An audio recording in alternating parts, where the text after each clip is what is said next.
ইহার কয়েকদিন পরে এক ব্রাহ্মণ পাণ্ডবদিগের ঘরে আসিয়া রাত্রিতে থাকিবার জন্য একটু জায়গা চাহিলেন। ব্রাহ্মণটি অনেক দেশ দেখিয়া আসিয়াছেন। পাণ্ডবদিগের যত্নে তুষ্ট হইয়া তিনি সেই সকল দেশের অনেক আশ্চর্য কথা তাহাদিগকে শুনাইতে লাগিলেন। সেই ব্রাহ্মণের নিকট তাহারা জানিতে পারিলেন যে শীঘ্রই পাঞ্চাল দেশের রাজা দ্রুপদের মেয়ে কৃষ্ণার স্বয়ম্বর হইবে। কৃষ্ণার কথা অতি সুন্দর। দ্রুপদ রাজার কথা তো আগেই শুনিয়াছ। দ্রোণের নিকট তিনি কেমন সাজা পাইয়াছিলেন তাহাও জানো। সে সময়ে মুখে তিনি দ্রোণের সহিত বন্ধুতা করেন, কিন্তু মনে মনে সেই অবধি দ্রোণকে মারিবার উপায় খুঁজিতে থাকেন। দ্রোণকে মারা যে সহজ কথা নহে, আর যুদ্ধ করিয়াও তাহাকে মারা যে একেবারেই অসম্ভব, এ কথা দ্রুপদের বুঝিতে বিলম্ব হইল না। তাই তিনি স্থির করিলেন যে কোনো মুনিকে ধরিয়া ইহার উপায় করিতে হইবে। কলমাসী নদীর ধারে অনেক মুনি তপস্যা করেন। সেইখানে খুঁজিতে খুঁজিতে দ্রুপদ জাজ আর উপজাজ নামক দুই ভাইকে দেখিতে পাইলেন। তাহারা বড়ই ধার্মিক, আর উহাদের ক্ষমতাও অসাধারণ। দেখিয়া দ্রুপদ মনে করিলেন যে ইহাদিগকে সন্তুষ্ট করিতে পারিলে আমার কাজ হইবে। দ্রুপদ অনেক কষ্টে জাজ ও উপজাজকে পাঞ্চাল দেশে আনিয়া পুত্রেষ্টি যজ্ঞ আরম্ভ করেন। মুনি বলিলেন, এই যজ্ঞে তোমার পুত্রও হইবে এবং কন্যাও হইবে। এই বলিয়া অগ্নিতে ঘৃত ঢালিবা মাত্রই তাহার ভিতর হইতে আশ্চর্য মুকুট আর বর্ম পরা পরম সুন্দর এক কুমার ঝকঝকে রথে চড়িয়া গর্জন করিতে করিতে বাহির হইয়া আসিল। তাহার হাতে ধনুর্বাণ আর ঢাল তলোয়ার। তখন আকাশ হইতে দেবতারা বলিলেন, এই রাজপুত্র দ্রোণকে মারিবে। এদিকে আবার যজ্ঞের বেদী হইতে এক কন্যা উঠিয়া আসিয়াছেন। তাহার শরীরের রং কালো, কিন্তু এমন অপরূপ সুন্দর কন্যা কেহ কখনো দেখে নাই। কালো কোঁকড়ানো চুল, পদ্ম ফুলের পাপড়ির মতো সুন্দর উজ্জ্বল দুটি চক্ষু, ভ্রু দুটি যেন তুলি দিয়ে আঁকা। শরীরের সদ্য পোটা পদ্মের গন্ধে এক ক্রোশ পর্যন্ত ছাইয়া গিয়াছে। দেবতা ছাড়া মানুষ কখনো এমন সুন্দর হয় না। কন্যা জন্মিবা মাত্র আকাশ হইতে দেবতারা বলিলেন, এই কন্যা কৌরবদিগের ভয়ের কারণ হইবে। ছেলেটির নাম ধৃষ্টদ্যুম্ন আর মেয়েটির নাম কৃষ্ণা রাখা হইল।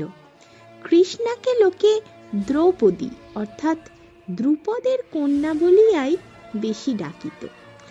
এই দ্রৌপদীর স্বয়ম্বরের কথা শুনিয়া পাণ্ডবদিগের তাহা দেখিতে যাইবার ইচ্ছা হইল।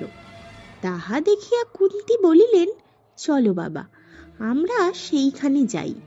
এখানে আমরা অনেক দিন রহিয়াছি, বেশি দিন এক জায়গায় থাকা ভালো নহে।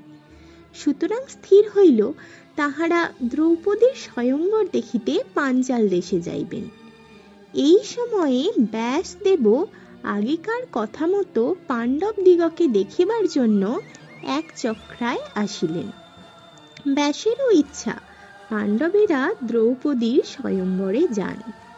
কাজেই তাহারা সেই ব্রাহ্মণের নিকট বিদায় লইয়া মায়ের সহিত পাঞ্চাল যাত্রা করিলেন। গঙ্গার ধারে সোমাশ্রয়ায়ন নামে এক তীর্থ আছে। সেখানে আসিয়া পাণ্ডবদিগের রাত্রি হইল। তখন পথ দেখাইবার জন্য অর্জুন মশাল হাতে আগে আগে চলিলেন। সেখানে এক গন্ধর্ব সপরিবারে স্নান করিতেছিল। সে পাণ্ডবদিগকে ধমকাইয়া বলিল, এইও, এদিকে আইসো, জানো আমি কে? আমি কুবেরের বন্ধু অঙ্গারপর্ণ। আমার ক্ষমতা এখনই দেখিতে পাইবে। মানুষ হইয়া এখানে আসিয়াছ, তোমাদের সাহস কেমন? অর্জুন বলিলেন, এই তোমার বুদ্ধি যেমন। এটা গঙ্গার ধার, তোমার কেনা জায়গা তো নয়। এখান দিয়া সকলেই যাইতে পারে। জোর বুঝি খালি তোমারই আছে, আমাদের নাই? ইহাতে তো গন্ধর্ব ভারী চটিয়া একেবারে ধনুক বাগাইয়া তীর ছুঁড়িতে আরম্ভ করিল। অর্জুন তাড়াতাড়ি হাতের ঢাল আর মশাল ঘুরাইয়া তীর ফিরাইয়া দিলেন। তারপর ধনুকে আগ্নেয়াস্ত্র জুড়িয়া মারিতেই গন্ধর্ব মহাশয়ের রথ পুড়িয়া ছাই, আর তিনি নিজে মুখ থুবড়িয়া মাটিতে পড়িয়া একেবারে চক্ষু বুজিয়া অজ্ঞান। তখন অর্জুন তাহার চুলের মুঠি ধরিয়া তাহাকে যুধিষ্ঠিরের নিকট উপস্থিত করিলেন। এদিকে গন্ধর্বের স্ত্রী কুন্তিনসীও যুধিষ্ঠিরের নিকট আসিয়া কাঁদিয়া পড়িয়াছেন। কাজেই যুধিষ্ঠির অর্জুনকে বলিলেন, ভাই, উহাকে ছাড়িয়া দাও। তখন অর্জুন গন্ধর্বকে বলিলেন, কুরুরাজ যুধিষ্ঠির তোমাকে ক্ষমা করিয়াছেন, কাজেই তোমার আর কোনো ভয় নাই, নিশ্চিন্তে ঘরে চলিয়া যাও। তাহা শুনিয়া গন্ধর্ব বলিল, আমি হার মানিলাম। ইহাতে আমার কোনো দুঃখ নাই, বরং সুখের কথা। শত্রুকে কাবু করিয়া এমনভাবে দয়া কি যে সে লোক করিতে পারে? এই বলিয়া গন্ধর্ব অর্জুনকে চাক্ষুষী বিদ্যা নামক এক আশ্চর্য বিদ্যা শিখাইয়া দিল। ত্রিভুবনের মধ্যে যে বস্তুই দেখিতে ইচ্ছা হইবে, এই বিদ্যা জানা থাকিলে তাহা তৎক্ষণাৎ দেখিতে পাওয়া যায়। ইহা ছাড়া পাণ্ডবদিগকে সে 100টি এমন আশ্চর্য ঘোড়া দিল যে তাহারা কখনোই কাহিল বা বুড়া হয় না, তাহাদের কোনো অসুখ বা মৃত্যু নাই, তাহাদের সমান ছুটিতেও কিছুতেই পারে না।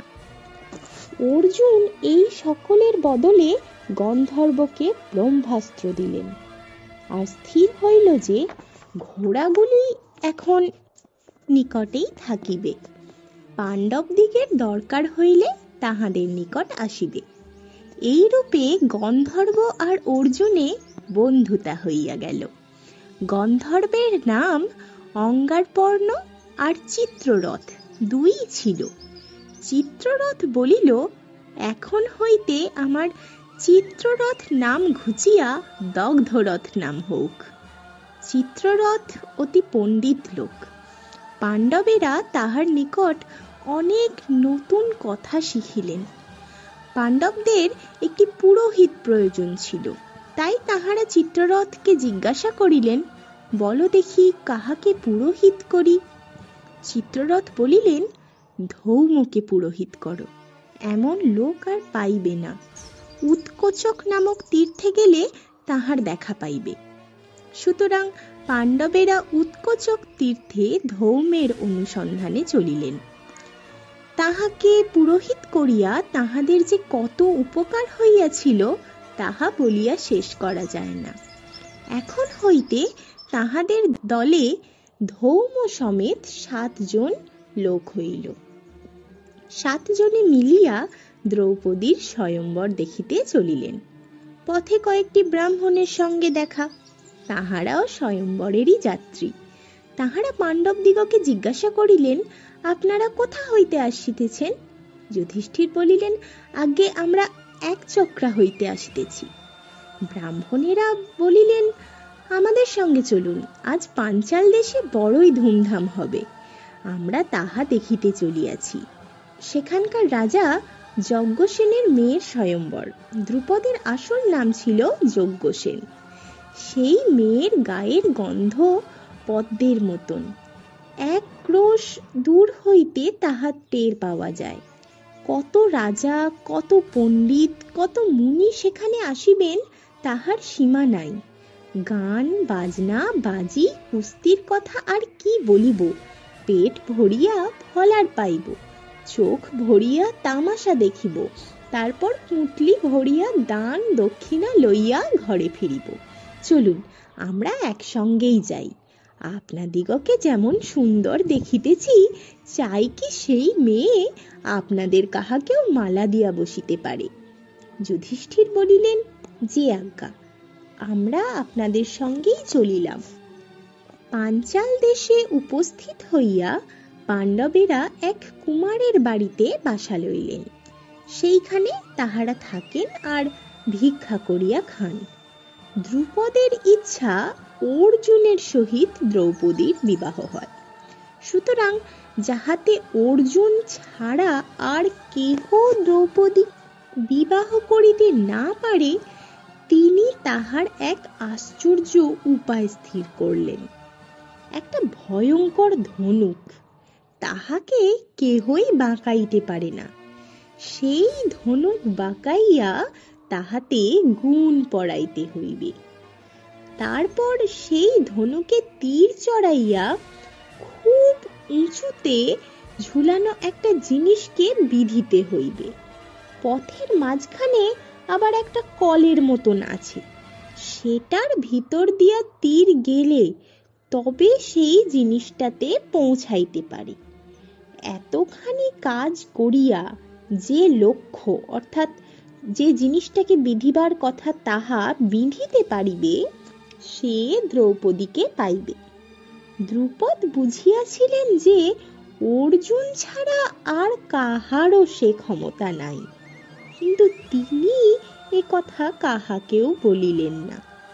স্বয়ংবরের সংবাদ পাইয়া পৃথিবীতে যত রাজা আর রাজপুত্র আর যোদ্ধা আর বড়লোক সকলেই আসিয়া পাঞ্চাল দেশে উপস্থিত হইয়াছেন।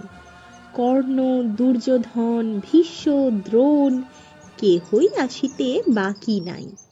ব্রাহ্মণ, পণ্ডিত আর মুনি ঋষিতে পাঞ্চাল ছাইয়া গিয়াছে। দেবতারা পর্যন্ত না আসিয়া থাকিতে পারেন নাই। স্বয়ংবরের স্থানটি যে কি সুন্দর করিয়া করিয়াছে আর সাজাইয়াছে, তাহা না দেখিলে বলা কঠিন। বড় বড় জমকালো ফটক, কাজ করা উঁচু পাঁচিল, রং বেরঙের ঝালর, নিশান, পর্দা আর চাঁদোয়া, এই সকলের একটা খুব ঘটা মনে করিয়া লও। আর মনে করো ইহার চারিধারে খাল, তাহাতে জল টলটল করিতেছে, পদ্ম ফুল ফুটিয়াছে, হাঁস চড়িতেছে আর লাল মাছ খেলিতেছে। রাজরাজরার জন্য উঁচু উঁচু জায়গা হইয়াছে, তাহাতে বসিয়া তাহারা ভালো মতে দেখিতে পাইবেন। সাধারণ লোকেরও ভালো মতে দেখিবার ইচ্ছা, কিন্তু তাহাদের জন্য আর কে উঁচু জায়গা রাখিবে? কাজেই তাহারা গাছে উঠিয়া রাজাদের চেয়েও ভালো দেখিবার জোগাড় করিল। যাহারা দেখিবার বেশি সুবিধা পাইল না, তাহারা খালি গোলমাল করিয়াই স্বাদ মিটাইতে লাগিল। উহাদের গলার শব্দই বেশি হইয়াছিল না বাজনার শব্দই বেশি হইয়াছিল, তাহা ঠিক করিয়া বলা শক্ত। 15 দিন খালি গান বাজনাই চলিল। 16 দিনের দিন দ্রৌপদী স্নানের পর আশ্চর্য পোশাক এবং অলঙ্কার পরিয়া সোনার মালা হাতে সভায় আসিয়া দাঁড়াইলেন। অমনি গোলমাল থামাইয়া, বাজনা থামাইয়া সারা সভাটি চুপচাপ। তখন ধৃষ্টদ্যুম্ন দ্রৌপদীকে সভার মাঝখানে আনিয়া গম্ভীর স্বরে বলিতে লাগিলেন, আপনারা সকলে শুনুন। এই ধনুর্বাণ আর ওই লক্ষ্য আপনারা দেখিতেছেন, ওই যে একটা কলের মতন, তাহাতে ছিদ্র আছে, তাহাও দেখুন। ওই ছিদ্রের ভিতর দিয়া 5টি তীর মারিয়া লক্ষ্য বিঁধিয়া মাটিতে ফেলিতে হইবে। এ কাজ যিনি করিতে পারিবেন, তিনি দ্রৌপদীকে পাইবেন। সভার সকলেই ব্যস্ত হইয়া উঠিলেন। এত রাজরাজরার মধ্যে না জানি কে আজ দ্রৌপদীকে লইয়া যায়। সেই সভায় কৃষ্ণ আর বলরামও উপস্থিত ছিলেন। কৃষ্ণ চারিদিকে চাহিয়া দেখিলেন যে পাণ্ডবেরা 5 ভাই ছদ্মবেশে ব্রাহ্মণ দিগের মধ্যে বসিয়া আছেন। ইহাতে যারপরনাই আনন্দিত হইয়া তিনি চুপি চুপি বলরামকে এ কথা জানাইলেন। কিন্তু তাহারা 2 ভাই ভিন্ন, আর কেহই পাণ্ডব দিগকে চিনিতে পারিল না। তাহারা তামাশা দেখিতেই ব্যস্ত ছিল। এদিকে বাজনা বাজিতেছে, আর রাজা দিগের মধ্য হইতে এক একজন করিয়া লক্ষ্য বিধিয়া বিদ্যার পরীক্ষা দিতে যাইতেছেন। হায় হায়, সে সর্বনেশে ধনুক কাহারও হাতে বাগ মানিতে চাহে না, বরং তাহার ধাক্কায় রাজা মহাশয়েরাই ঠিকরাইয়া পড়েন। বড় বড় রাজা পর্যন্ত কেহ চিৎপাত হইয়া, কেহ ডিগবাজি খাইয়া, কাহারও পাকড়ি উড়াইয়া গিয়া নাকালের এক শেষ, তাহাদের মুখে আর কথাটি নাই। এমন সময় কর্ণ আসিয়া দেখিতে দেখিতে সেই ধনুকে গুণ আর তীর চড়াইয়া লক্ষ্য বিধিতে প্রস্তুত হইলেন। তাহা দেখিয়া পাণ্ডবেরা মনে করিলেন, এই বুঝি লক্ষ্য বিধিয়া দ্রৌপদীকে লইয়া যায়। কিন্তু কর্ণকে দেখিয়া দ্রৌপদী বলিলেন, আমি সারথীর ছেলের গলায় মালা দিতে পারিব না। কাজেই কর্ণকে লক্ষ্য না বিধিয়াই ফিরিয়া যাইতে হইল। সেদিন রাজা মহাশয়দের যে দুর্দশা, শিশুপালের তো হাঁটুই ভাঙিয়া গেল, জরাসন্ধ গুঁতা খাইয়া চিৎপাত, তারপর তাড়াতাড়ি উঠিয়া ধুলা ঝাড়িতে ঝাড়িতে সেই যে তিনি সেখান হইতে চলিলেন, আর একেবারে নিজের ঘরে না পৌঁছিয়া থামিলেন না। শল্যেরও প্রায় সেই দশা। অর্জুন এতক্ষণ চুপ করিয়া বসিয়াছিলেন। রাজা মহাশয়দের দুরবস্থা দেখিয়া এইবার তিনি উঠিয়া দাঁড়াইয়াছেন। অর্জুনকে লক্ষ্য বিধিতে যাইতে দেখিয়া ব্রাহ্মণ দিগের আনন্দের আর সীমা পরিসীমা রহিল না। তাহারা তাহাদের বসিবার হরিণের ছাল ঘুরাইয়া চিৎকার আরম্ভ করিলেন। কেহ কেহ যে আবার বিরক্ত না হইলেন এমন নহে। তাহারা বলিলেন, আরে করো কি ঠাকুর, থামো থামো, এ ব্যক্তি দেখিতেছি আমাদের সকলকে অপদস্থ করাইবে। বড় বড় রাজারা যাহা পারিল না, সেটা ইহার না করিলেই নয়। বেচারার মাথা ঘুরিয়া গিয়াছে আর কি। তাহা শুনিয়া আর অনেকে বলিলেন, তোমরা ব্যস্ত হইয়াছ কেন, ইহাকে যাইতে দাও। ব্রাহ্মণে না করিতে পারে এমন কাজ আছে? ইনি কোনো মহাপুরুষ হইবেন।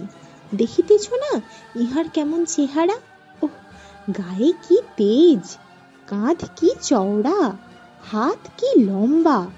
এমন সুন্দর আর একটা মানুষ এখানে খুঁজিয়া বাহির করো দেখি, ইনি নিশ্চয় পারিবেন। তোমরা চুপ করিয়া দেখো, ওই তিনি ধনুকে গুণ চড়াইতেছেন।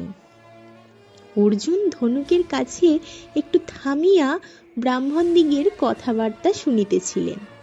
তারপর তিনি দেবতাকে স্মরণ করিয়া ধনুকখানি হাতে লইলেন। সে ধনুকে গুণ চড়ানো কি আর অর্জুনের কাছে একটা কঠিন কাজ? তিনি চক্ষের পলকে গুণ চড়াইয়া 5টি তীর হাতে লইলেন। তারপর দেখিতে দেখিতে লক্ষ্য বিধিয়া মাটিতে পড়িল। সকলে দেখিয়া অবাক। তখন আকাশ হইতে দেবতারা জয় জয় শব্দে অর্জুনের মাথায় পুষ্পবৃষ্টি করিতে লাগিলেন। আর ব্রাহ্মণ দিগের কথা কি বলিব, হরিণের ছাল, কুশাসন, চাদর, কোঁচা কিছুই তাহারা ঘুরাইতে বাকি রাখিলেন না। তারপর বাজনাদারেরা যে তাহাদের সকলগুলি ঢাক, ঢোল, সানাই, কাড়া আর কাঁসি একসঙ্গে মিলাইয়া একটা কাণ্ড করিয়াছিল, তাহা যদি শুনিতে। সেই আনন্দ কোলাহলের ভিতরে দ্রৌপদী হাসিতে হাসিতে অর্জুনকে মালা দিয়া তাহার কাছে আসিয়া দাঁড়াইলেন।